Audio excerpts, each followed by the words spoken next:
Hi, everybody. So, this is another episode, and guess where in the world I am? I'll give you a clue later on. Today, we're going to talk a little bit about the background to the Book of Lamentations.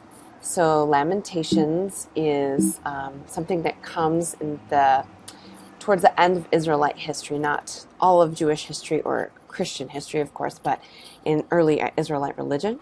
So, to back up again, we mentioned that the Israelites mostly were living in this area of the Middle East, and they were caught between the two superpowers. Earlier on, Egypt was dominant, and then later on in history, first the Assyrians were in power in the ancient Near East, and then later the southern Mesopotamians, or the Babylonians, rose to power. In the 6th century BCE, before the Common Era, the South, or Babylon, rose to power, centered in their capital, Babylon. And the most famous, and in some ways most brutal, of those rulers of Babylonia was King Nebuchadnezzar. In Akkadian, it's actually Nabucodonosor, but the biblical writers didn't always know how to spell the Akkadian words, so he gets depicted as King Nebuchadnezzar. So let's back up a little bit. First, we had the 12 tribes that were living in the land of Canaan.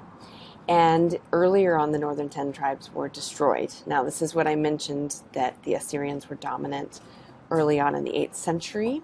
That would be in the 700s BCE. So they rose up and they conquered this area. That was their empire. And they destroyed 10 of the 12 tribes of Israel. Those were the northern tribes. And so in 722, we lost contact and historical record of those 10 tribes. Then later on, there are two main tribes that remained in the south, including in Jerusalem. So they were able to endure the Assyrian invasion. And this is where we got the name Jew, which comes from one of those two tribes, which is Judah. Judah and Simeon were the ones that remained after that, and they were able to last for a few more centuries. They were centered on Jerusalem as the political capital, and they had centralized their religion in the temple in Jerusalem, as we've talked a little bit before about. And that was also their economic and social center, not only just their religious center, but all of their political and social center. So this was the remnant of the Israelite kingdom. This was all that was left. Now, what happens is the Nebuchadnezzar rises in power. He demands allegiances, as most of these powerful kingdoms did. The Judahites, at this point we can talk about Judahites and Simeonites, they actually aligned themselves with Egypt. As I mentioned in the past, sometimes Israel chose incorrectly in terms of the world powers.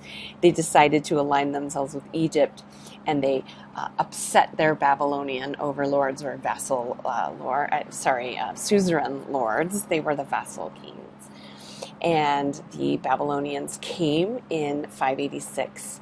And they had come one time earlier. This was the main event, the second invasion by King Nebuchadnezzar. He destroyed all of the city of Jerusalem, and also is known for destroying the temple. Now, keep in mind, this is the first temple, or Solomon's temple. So incredibly traumatic for the ancient Israelites.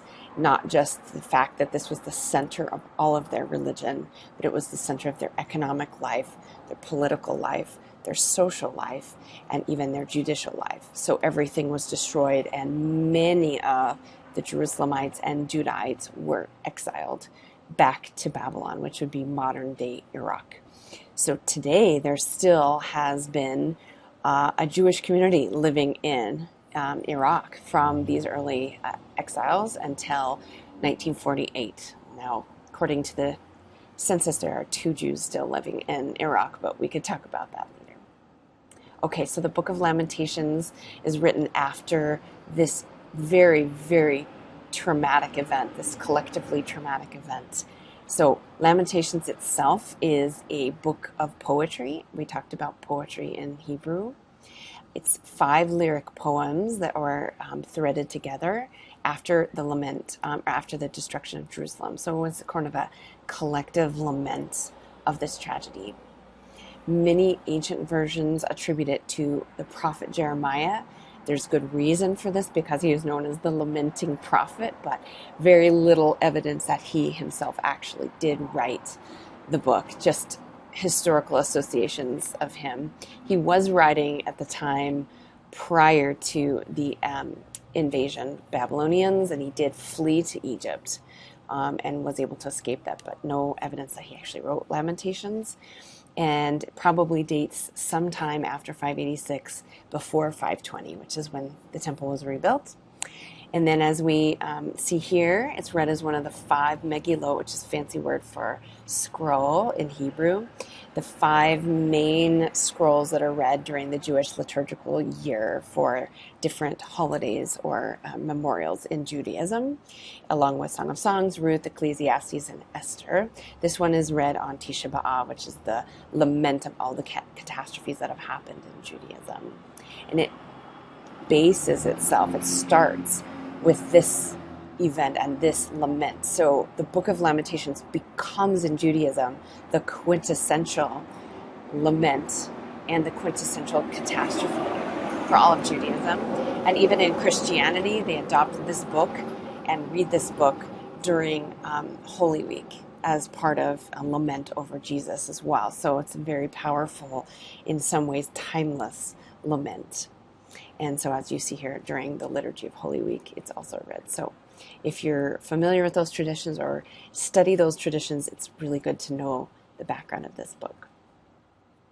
Last point is form. I mentioned it's written in poetry. In Hebrew, poetry is not written in rhyme or even technically in a meter, although it's very rhythmic, but it is written in a very terse, short style, and it is written in parallels, as you read in your Ermon. So it has these parallel structures where you say one thing and then you pause and you say it again, essentially in different words.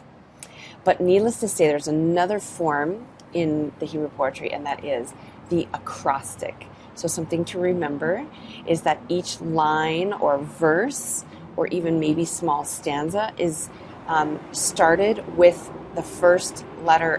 Each letter of that stanza starts with a letter of the Hebrew alphabet. So like we would have in English, it would be A, B, C, D, E, and each verse would begin with the successive letter of the alphabet. Of course, this would be in Hebrew. So we have Aleph, and then Bet, and then Gimel, and Dalet, and down the line, starting. There's actually one missing Hebrew letter in there.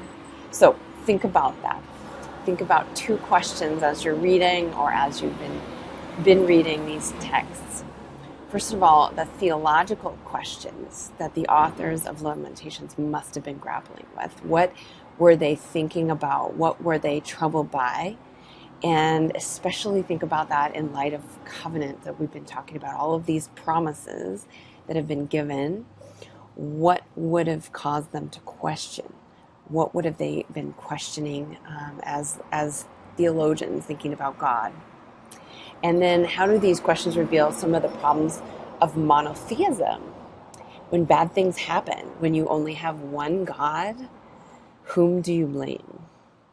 As in ancient Greece or in other pantheons of the ancient world, something bad happens, you blame another god. And in this case, these are some of the challenges of monotheism. Even today, when collective tragedies occur, whom do you blame? And then second, think about how is suffering portrayed? How do they use language to convey the depth of their pain, their collective suffering? Think about the ways language was used. And then in light of that, think about why they might have used an acrostic to organize that language.